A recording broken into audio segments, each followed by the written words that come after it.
Well, hey there, Southern Oregon. Welcome back to the Real Estate Show. So glad you could join us again. I'm Alice Lema. I'm your host of the show, and I am also a broker with John L. Scott Real Estate here in beautiful Southern Oregon. And today we're going to be interviewing one of our younger agents, Ryan Johnson. He also happens to be with John L. Scott Real Estate here in Southern Oregon. But every so often, it's fun to have other agents come on the show and talk about what's going on with the market and what it's like, to help people buy and sell in Southern Oregon. Should be a great interview. Ryan is a former math teacher, and he's also a Paradise Fire survivor. He brings an interesting perspective. He's got a great business, and we're so happy that he's joining us today again. And we will be gossiping kind of about what's going on in the buying and selling and investing world of real estate here in Southern Oregon. Before we get to that interview, want to give you a quick update on what happened this week. As far as the stats go, we're kind of tracking weekly now, this time last year to this time this year, just to see, are we really getting more listings? What's going on with our sales? And it is kind of interesting. We've been much higher in the amount of active listings than this time last year. And we're down a little bit in our closings from this time last year. But, the interest rates have been really hard and they went up again this week. So if you were tracking that, we're now in the sixes.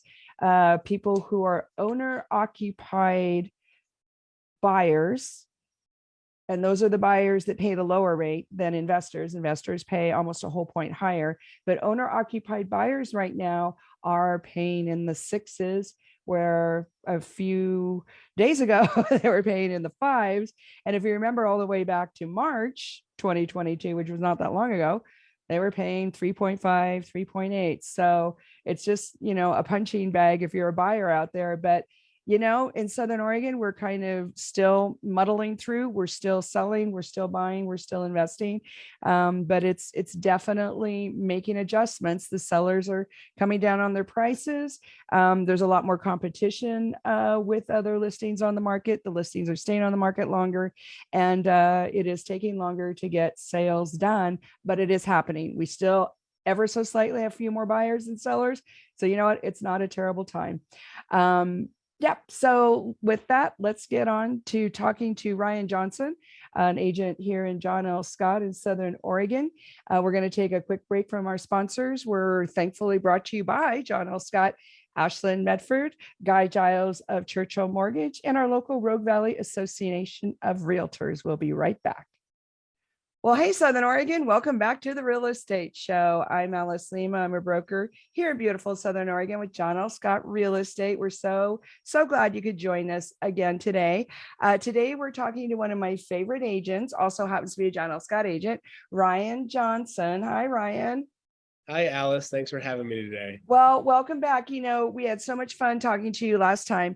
And what's really cool about you is not only are you new, but you're working hard and having some number of people. You're helping quite a few people. Yeah. You're not just sitting around. It's really been great. And it's a hustle, you got to always be out there shaking hands and kissing babies or whatever. And and it's fun. I feel like every time I meet someone is an opportunity, and I like it. It's always ongoing. There's always problems to solve, and it's just the nature of the beast, Well, and real estate, is kind of bumpy even in the best of times, and now we have the most bizarre set of circumstances. I feel like we're living in a sci-fi novel. Yeah, it's a wild ride. So sure. This week the rates went up again. Yeah. So let's talk about how your buyers are handling that. It's the toughest for buyers right now, because even though we're seeing, I get a lot of price reductions through my inbox on a regular basis. Every day, someone's reducing the price on some property that they started a little too high on at a higher frequency than we've been seeing for a long time. There's a lot of hesitation. There's a lot of people who are watching news cycles that are scary, and there's a lot of doom and gloom out there. There's a lot of people who I think, especially like YouTubers or people who are social media influencers who make their money on how many clicks they get, that have really been having a good time with the let's hype things up for the worst case scenario as much as we can, and that affects people. And there's a lot of my buyers that see those things and they worry more than they probably should. And I realistically wind up having this conversation like 2 or 3 times a week about, why are you buying the house? If it's as an investor and your whole goal is to get appreciation dollars, maybe this isn't the best time to be buying. But if your whole goal is to find a place to live that's comfortable, and you're not going to sell in the next 5 to 10 years, then you don't really have to worry about current market conditions. So that's interesting. So you're saying the buyers are worried that they're buying too high, or they're buying and it's going to go down? What is their concern exactly? Yeah, you hear the word crash a lot, mostly on YouTube and mostly from buyers who are worried. Hey, they think the housing market's going to tank. What if there's a big crash and I buy at the top of the market? Then you buy another one. Yeah. Well, yeah. Sorry, that's a little real estate humor. I feel for people who are in that predicament. And there's been a lot of people who are just sitting on the sidelines. They've been waiting for years.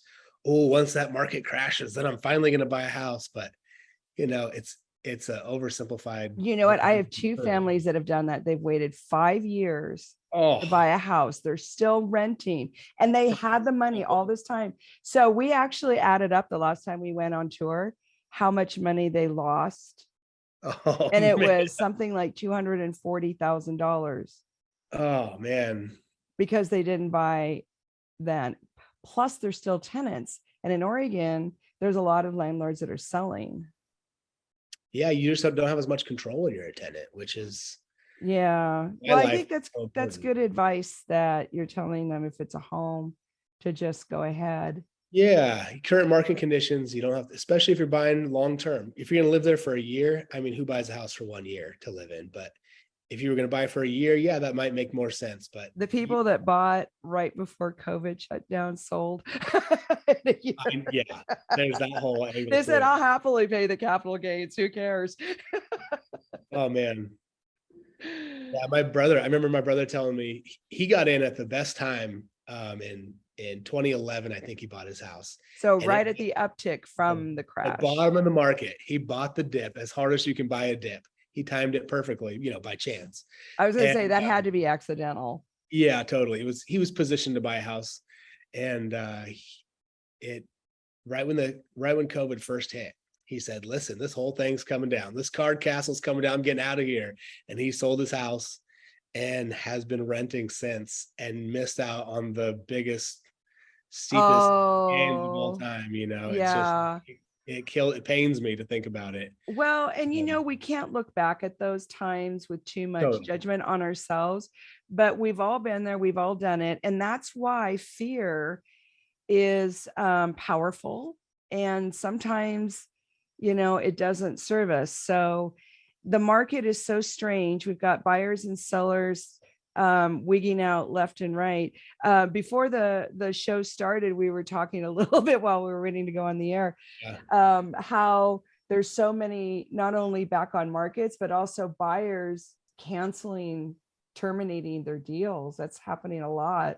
Buyers are feeling empowered, which in a lot of ways is good, that we're working towards a more balanced market. We want people to feel like they have some choices, and we want people to be able to say, you know what, that doesn't really work for me. It's a deal breaker. In our position as realtors, that's oftentimes difficult. And, you got to do what's best for your client and what they ultimately want to do, and support them.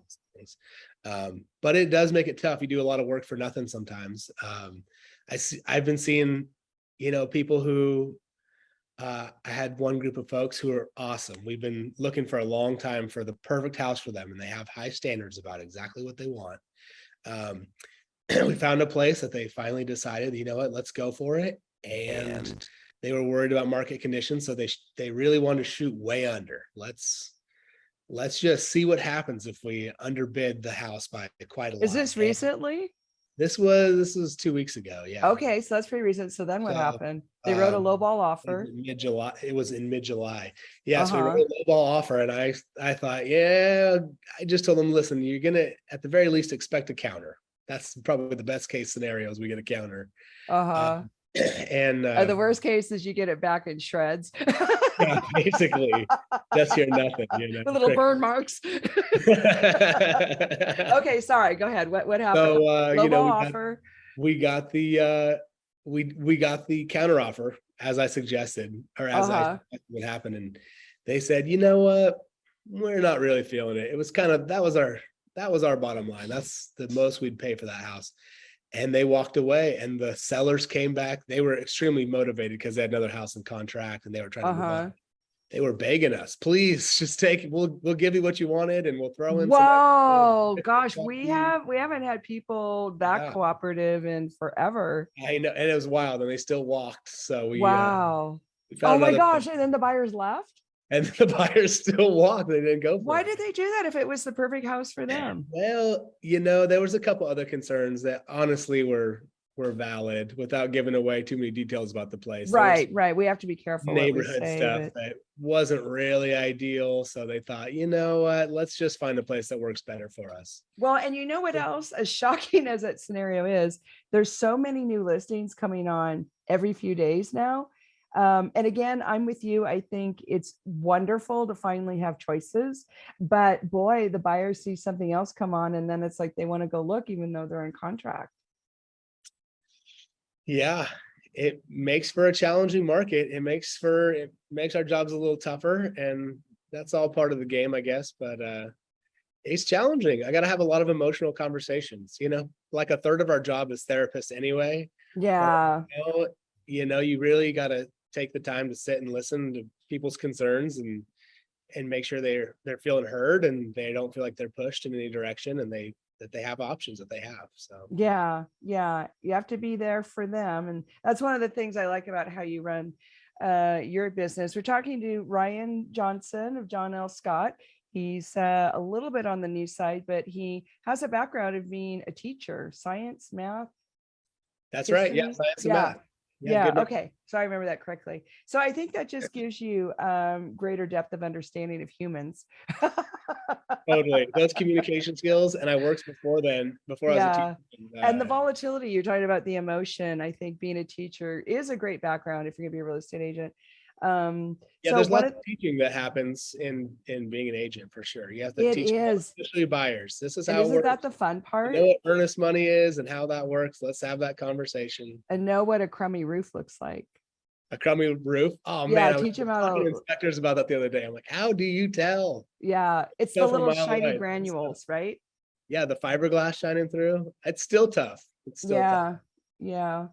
But it's really great at the end of escrow when your buyers call you up and they go, I was just at the barbecue and my friend said they wanted to buy this house. And I said, don't buy that house. It's got a bad roof. And here's why. It's like, yay, mission accomplished. Yeah. So, all right, well, let's talk a little bit about sellers. How are they doing right now in your world? Because that's nerve-wracking for them. Huh? Yeah, it's such a change of expectations from what we've been used to. I'm thankful that most of my sellers right now are all very they listen well, and they understand that we have some rapidly changing market conditions, and also thankfully my people that I have are not in a big rush, so that helps. If you can have time on your side, that's a pretty big advantage, because when you feel pressed for time, you're gonna have to make a lot more concessions. So yeah, because you don't have as many choices. It's all about setting expectations too. And right now, houses are sitting for so much longer. They can just beautiful houses that don't need work, are just hanging out, and that can be really uncomfortable for a seller. And part of, I think, what's hard for everybody is we're used to a super fast market, and I have to. And maybe you have to do this. So you have to keep reminding people what a normal market looks like. It's 4 to 6 months on market, which I still have a personal philosophy that's too long, but the market conditions are the market conditions. And that's what's considered normal, 4 to 6 months. So that's 120 days to 180 days. which we're still a long ways from there. We are. I say houses are sitting, they're not sitting right now for 4 to 6 months. Typically that is still pretty unheard of, but not getting multiple offers all due back on the first Monday after it went live, so Right. it's kind of a relief too. It, in some ways, it makes our jobs easier that you don't always have to just race to get there in time to see a showing before it goes pending the next day. It kind of, it's leveled out a little bit, and a little bit of the pressure's off to some degree. So yeah, more balanced markets, I think, are good for everybody. The buyers have time to think, the sellers have time to think. It just feels more fair. I agree. Yeah. Fair and balanced. There's a reason those words. Fair and balanced. No pun intended. We're not a political show. We're talking to Ryan Johnson, one of our newer agents at John L. Scott. We do have to take a quick break here to say thank you to our lovely sponsors. We're brought to you by our local Rogue Valley Association of Realtors, John L. Scott, Medford and Ashland, and Guy Giles of Mutual of Omaha Mortgage. We will be back after a quick word. Don't touch that dial. Well, welcome back, Southern Oregon, to the Real Estate Show. I'm Alice Lema. I'm a broker at John L. Scott, and we're talking today to one of my favorite new agents, Ryan Johnson. He's also with John L. Scott. Hi, Ryan. Hello. Thanks again for having me today. Yeah, well, you've got some great stories, and it's really fun to, for the agents to talk to each other, because we're all kind of going through the same thing. And I think it helps the general public to hear, that this is more market wide than they realize. So during the break, we were talking a little bit about how surprised the buyers and sellers were about these market changes and just kind of how everybody's reacting. Yeah, it's not a huge surprise for most of the realtors that have known we got interest rate hikes coming, and there's still more to come, and the changes that would bring. But it definitely requires lots of changes of expectations.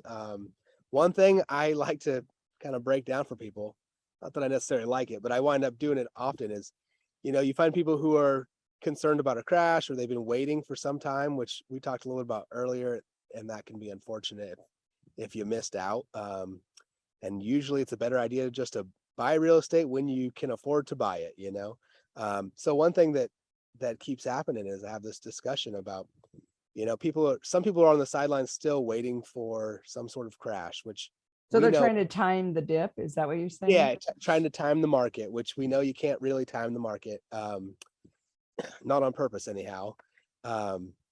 So people who are trying to do that on the sidelines, while we know interest rates are going up, but we don't know with as much certainty what's going to happen with housing prices. But even if we did have that crash that so many people are waiting for on the sidelines, and we lost at least 10% in value year over year, with the interest rates going up a couple percent, you don't get any gains in your monthly payment. You're still paying the same amount of money, and less of that's going into your pocket, So if you waited and interest rates went up and you're waiting for a dip, you're kind of shooting yourself in the foot. And I wind up having that conversation. Sometimes I have to do the mathematical proof. I have to write it, okay, let's figure out what it would be for this. What if the house price was actually 10% lower and you actually got that 10% crash? That's still really unlikely year over year. Are you making out? No, you're not, because interest rates still went up and countered that. So, well, it helps to have a math teacher do the math for you. We joke about Ryan's background, but great background. So it's a phenomena people don't always dive into, and you really do have to pull out your mortgage calculator and run the numbers. If the house went down this much, but the interest rate went up this much, how different is your payment? It's shocking how little of a difference the payment is. The other shock, if you put a little bit more money down, it doesn't really help your payment very much, unless you're going over that magic 20% mark where you don't have to do mortgage insurance. Yeah. Do you end up having a lot of those educational conversations on a regular all day long, constantly? Yeah. And it's interesting because it's the same conversation with the buyers and the sellers. Because if you have sellers that still have their mindset to last summer, it's like they're like boats when the tide goes out and they're just stranded on the beach. That's how it feels. They're like out there by themselves. I've been having to just, what's the way to put this? Not just smooth things out or center people's emotions, but really like frame in, let's not get hung up on the details, because what is the difference between if you got an offer that was $15,000 lower than you wanted on a house that's in the $400,000 or $500,000 range? If I put that in terms of a percentage, people often understand, oh, a $15,000 swing, it feels like a lot because you don't hold $15,000 in your hand very often. That's a large, because it's real estate money. It's different.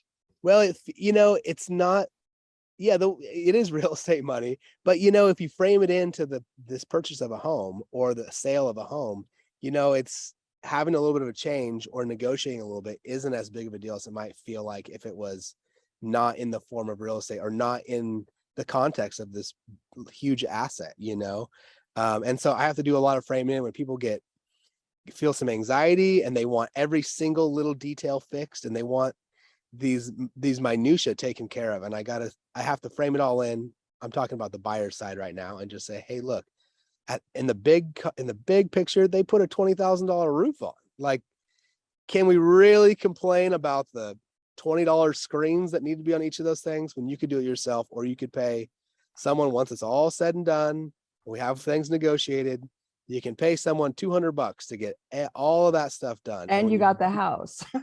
And you have the house, and you don't have to do this whole thing again. You don't lose your earnest money and pay for $1,000 of inspections again. Sometimes you have to just kind of let things go and look at the big picture. And that's the thing I'm good at. And it's kind of hard to communicate sometimes, is let's look at the big picture. Let's zoom out a little bit and just frame things in terms of percentages, and we'll all work together to get to the goal of. That's awesome. That's awesome. So, the buyers, we were talking earlier in the first segment, the buyers are feeling more empowered because the market is normalizing, moderating, softening, whatever you want to call it. None of us believe it's crashing, but if it crashes, we'll tell you. I guess is how we'll leave it. Oh, you'll know. It'll be we hit that 10%. Yeah. Well, see, and that's the thing about here in Southern Oregon. We watch this every single week. We will see it coming. Right now, all we can say, it's like soft serve. It's just a little bit soft. But when we're watching these things, the buyers are a little bit, some of them are a little bit predatory. We've got not up here necessarily, but down in some of our contingent markets like LA, Seattle, some of these big cities where we're waiting for that house to close, right? So they can buy something up here. We've got people in the big cities. At the very end, the buyers are renegotiating the price like 3 days before closing. Ooh. It's just, and it seems to be happening in our, what we call feeder markets. All the people that want to live here from Dallas and New York and the other big cities on the West Coast. So I'm worried that's going to start happening here because that's kind of brutal. I have been super traumatic. Oh man. Yeah. And it's because those markets feel more like a buyer's market. Yeah. Ours just feels a little soft. Yeah. Buyers have pumped the brakes, but there's still buyers out there. It's you've got interest rates to deal with, but when you put it in the context of, in the last 40 years, the interest rates on average have been around 8%. We're still below average for the last several decades. Mm-hmm. We are. And, some people are saying that the interest rates are going to go down again, like next year. And it's like, well, the feds can kind of do whatever they want. I wouldn't bank my, savings account on it. Let's buy something you can afford now. Don't plan on refinancing. Just, a lot of those problems can be solved with some good math too. Not to be I'm waving the math flag guy. I guess somehow that's how that happened. But it's like, let's put on paper and calculate how much equity you're going to build owning an asset, whatever that is, for over the course of a year, and all of your amortization, your equity gains that you put into your pocket instead of renting, if that's what we're talking about, the difference there, and then apply that to how much you would pay if the interest rates change in a year, if they went up or down, and where that break even mark is. And it usually just comes down to buy real estate when you can afford it. And if anyone gave me a chance to buy pretty much any piece of real estate that I could at a 2007 rate, whatever the going rate was in 2007, not interest rate, but I should say price, I would do it even if the market crashed, because after the worst crash we ever had in all time, we're still much higher than we were then for almost all markets. So yeah, it's like, buy it when you can, hold it, and then eventually you're going to thank yourself. And I think that also holds true for the sellers. This idea, like you're talking about a $15,000 difference in a negotiation. Yes, it's a lot of money. I get it. I jokingly call it real estate money, but I'm not being disrespectful. It's just that if you're a seller, are you going to let that $15,000 real estate situation prevent you from going to the next step of your life, which you really wanted to do, or you wouldn't have gone through all this? So that's like a really good question to ask, because you don't get to leave as a seller if you don't come to terms with those prices. That's a even better point than I usually make, but I like the Craigslist analogies, because everyone sold something on Craigslist. You know what I mean? Somebody say, listen, you're trying to get rid of this bike. You want to clean out your garage. You posted it for $100 on Craigslist, and someone showed up and they got there and they offered you $98. would you go, at $2, there's no way I'm selling? It's 2%. You frame in the price of the thing. What's $2 in the scheme of $100 bike? Like, just let it go. They'll feel like they got a deal. And it's not quite that callous, or, it's not that easy going with homes. But when you frame it in terms of percentage, like, ultimately you're getting close to the price that you're looking for. And if everyone works together to make it happen, not that you necessarily need to concede it all the time, but if you think of the big picture, it's a lot easier to work together to close a transaction. That's great. I'm going to borrow that. Do you have pretty good responses with that? Do they smile? Yeah, everyone gets paper. Everyone has sold something on Craigslist. You know what I mean? You can that's brilliant. Make up whatever example you want on Craigslist. People are like, oh, it's so much more tangible. Yeah. I understand it because it's close to what they know. Yeah, that's brilliant. Well, and I'll give you credit. I'll say this is you don't have to. I think I stole that from someone else. Please don't give me credit. Yeah, that's great. So, but we do have some situations where the sellers needed all that money because they were upsizing. So I think that's the big problem in the market. People who are upsizing, they have to wait till the house they're buying or the neighborhood they're buying comes down a little bit, so that's kind of tricky.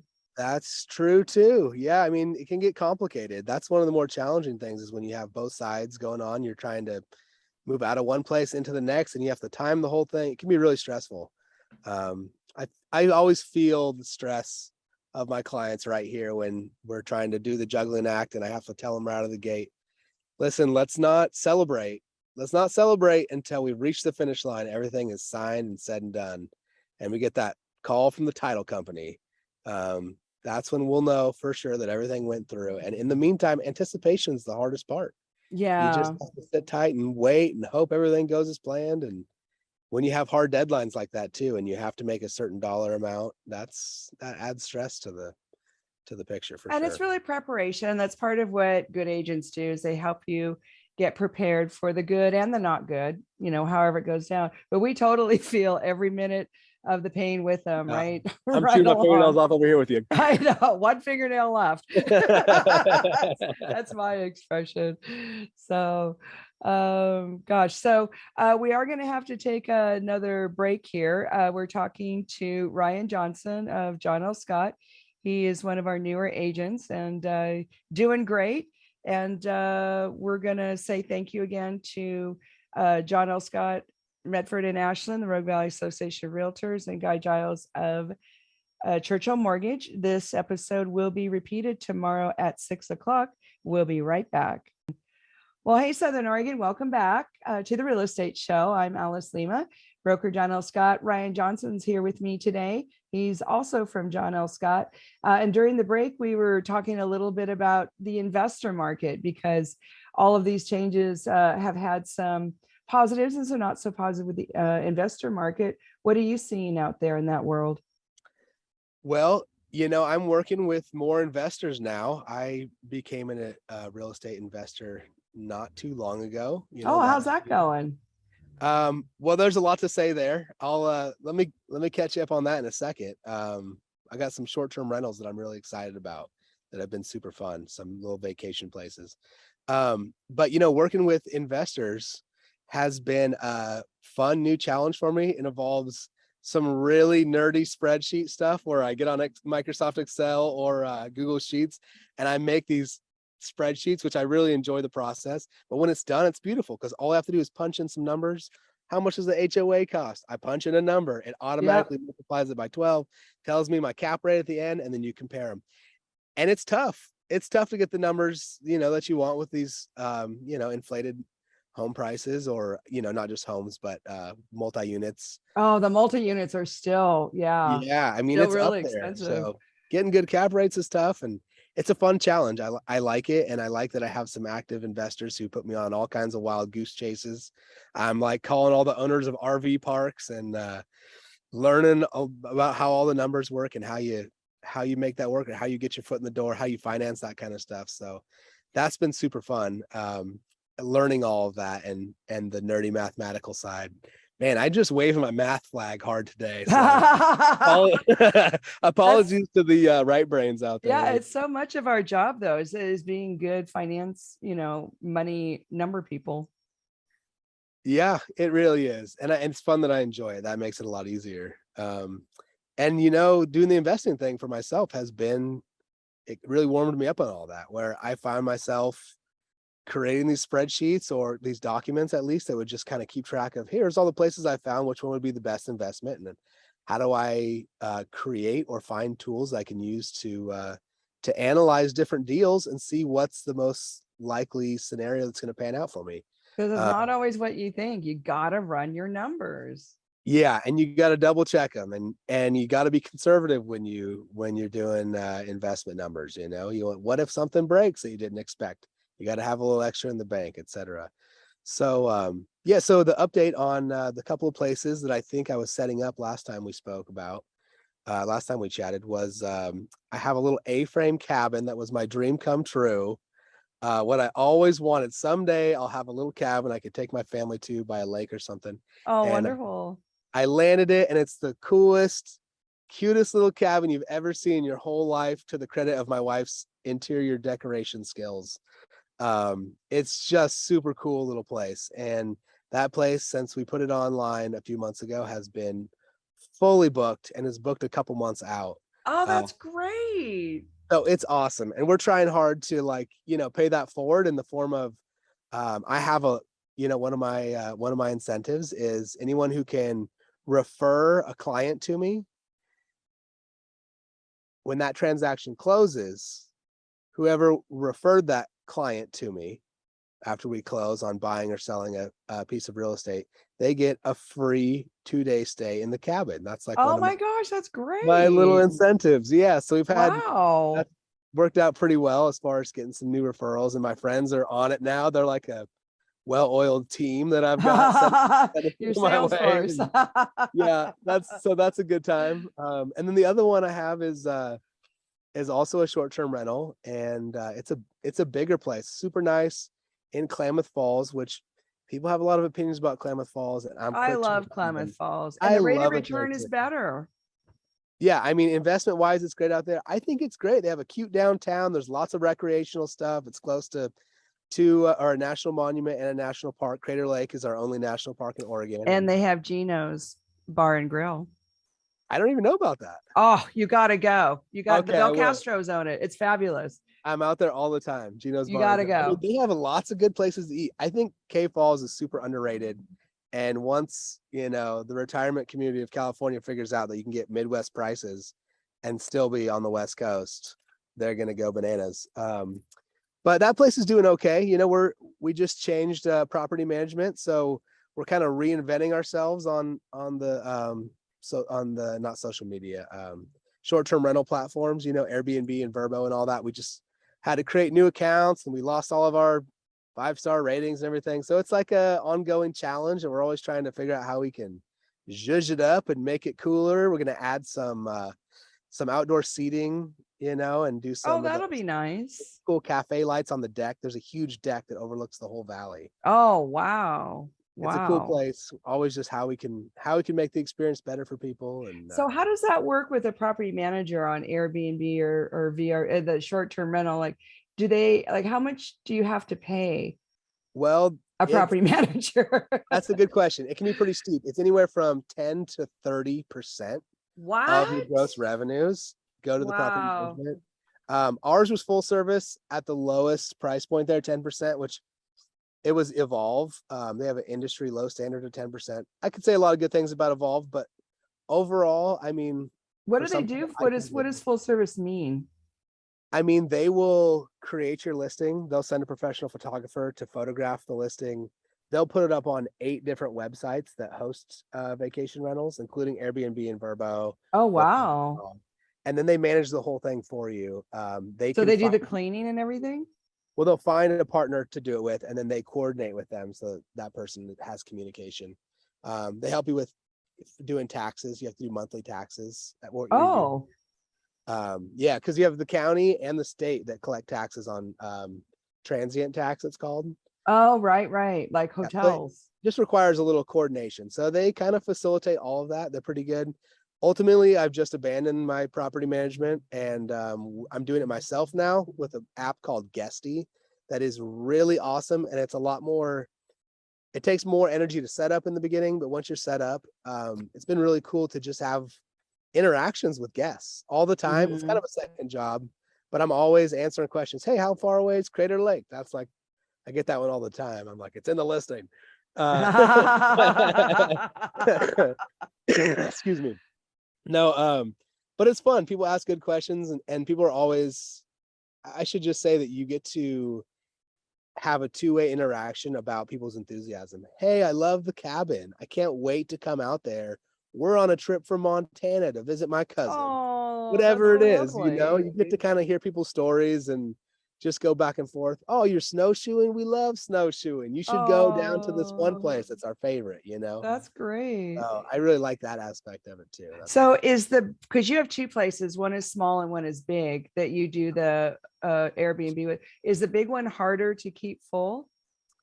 It is. Yeah. It has a higher price point. And there recently was, I know we don't have a whole lot of time left, but Airbnb recently changed their whole format. If you go on there, party rule.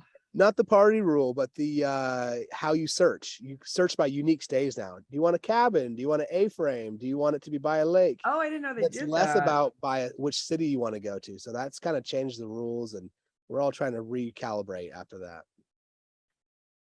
Yeah. So, okay. Well, Ryan, if somebody wants to get a hold of you, Ryan Johnson, John L. Scott, how do they get you? Yeah, my phone number is 541-719-8624. You can Google me, Ryan Johnson at johnlscott.com or .johnlscott.com. And I'm on Yelp and Google and all the places. So you're everywhere. Well, you're so much fun. You're one of my favorite agents. Thank you for joining us today. Have a great weekend, folks. Bye now.